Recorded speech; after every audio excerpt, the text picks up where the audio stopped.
आज का जो हमारा टॉपिक है प्रिज्म द्वारा बर्ड विक्षेपण। तो इसमें लिखना प्रारंभ करेंगे। जब सूर्य का श्वेत प्रकाश प्रिज्म पर आपतित होता है तब वह अनेक रंगों में विभक्त हो जाता है। इस घटना को बर्ड विक्षेपण कहते हैं।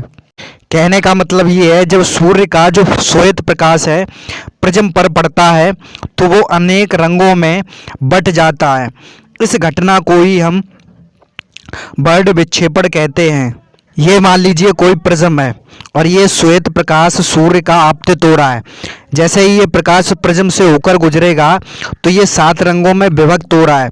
मतलब पहला दे रखा है बैगनी, दूसरा दे रखा है जामुनी, तीसरा दे रखा है नीला, चौथा दे रखा है हरा, पांचवा दे रखा है पीला, अगला दे रखा है नारंगी और लास्ट दे रखा है लाल।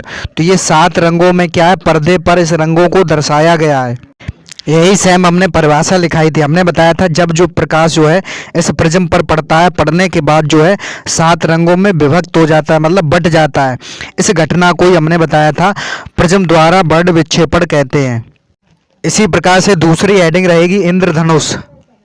अब इसमें लिखना प्रारंभ करेंगे। यदि आकाश के किसी एक भाग में सूर्य चमक रहा हो जबकि विपरीत भाग में वर्षा हो रही हो, तब कोई प्रेक्षक सूर्य की ओर पीठ करके खड़ा हो तब उसे आकाश में सूर्य के स्पेक्ट्रम के रंगों की सकेंद्रीय वृत्ताकार चाप दिखाई देती हैं, जिन्हें संयुक्त रूप से इंद्रधनुष कहते हैं। कहने का मतलब ये है, यदि आकाश में एक तरफ सूर्य चमक रहा हो तथा दूसरी तरफ बरसात हो रही हो तथा कोई व्यक्ति सूर्य की ओर पीठ करके यदि खड़ा है तो उसे आकाश में सूर्य के स्पेक्ट्रम के रंगों के सकेंद्रीय वृत्ताकार चाप दिखाई देती हैं। कहने का मतलब अलग अलग रंगों के चापें दिखाई देंगी, जिन्हें हम इंद्रधनुष कहते हैं। इस चित्र को देखिए, इधर क्या आकाश में सूर्य चमक रहा है और इस साइड क्या बारिश हो रही है।